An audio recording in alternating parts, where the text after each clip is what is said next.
আসসালামু আলাইকুম। আজকে আমরা শিখব যে কিভাবে খুব সহজে মৌলিক গুণনীয়কের সাহায্যে বর্গমূল করা যায়। মৌলিক গুণনীয়কের সাহায্যে বর্গমূল আছে, ভাগ প্রক্রিয়ার সাহায্যেও বর্গমূল আছে। আজকে আমরা শিখব যে মৌলিক গুণনীয়কের সাহায্যে কিভাবে বর্গমূল করা যায়। তো এখানে প্রশ্ন আছে যে 16কে মৌলিক গুণনীয়কের সাহায্যে বর্গমূল করো। তো এটা আমরা কিভাবে করব? সমাধান 16কে মৌলিক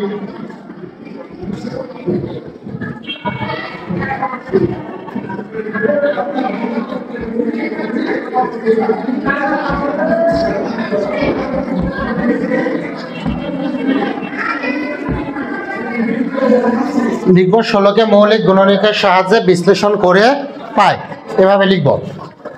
এখন 16কে আমরা ভাঙাবো, কত দ্বারা ভাগ যায়? 2 দ্বারা। 2 দ্বারা ভাগ দিলে কত? 8। 8কে যদি 8কে আবার কত দ্বারা ভাগ যায়? 2 দ্বারা। 4 দুগুণে 8, 4কে আবার কত? 2 দ্বারা। তাহলে দেখো 16 সমান আমরা কি লিখতে পারি? 2 গুণ 2 গুণ 2 গুণ 2। এটা লেখা যায়। 2 কয়টা? 4টা। তাহলে 16কে আমরা কয়টা 2 দ্বারা গুণ করতে পারি? 4টা। 2 দ্বারা গুণ করলে কত পাবো? 16 পাবো। ঠিক আছে। এর পরের কাজ কি? এর পরের কাজ এগুলোকে জোড়া করব। কি করব? জোড়া। তাহলে 2 গুণ 2, এটা এক জোড়া।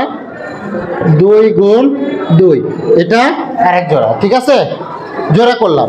জোড়া করার পরে প্রতি জোড়া থেকে একটি করে গুণনীয়ক নিব। প্রতি জোড়া থেকে একটি করে গুণনীয়ক নিব। লিখব প্রতি জোড়া থেকে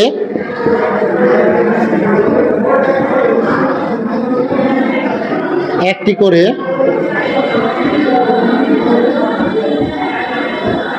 গুণনীয়ক নিয়ে পাই। তাহলে এই জোড়া থেকে যদি একটা নিই তাহলে কত? 2। এই জোড়া থেকে একটা নিলে কত পাচ্ছি? 2। তাহলে 2 আর 2 গুণ করলে কত? 4। অতএব 16 এর বর্গমূল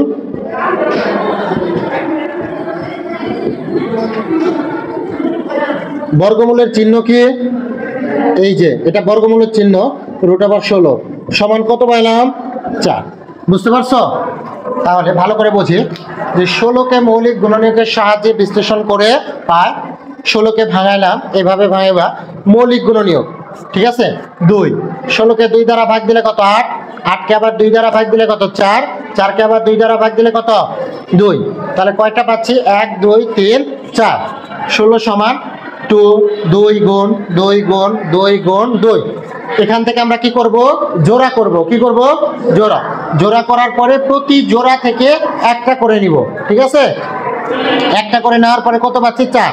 তাহলে 16 এর বর্গমূল কত? 4। একইভাবে তোমরা কি করতে পারো?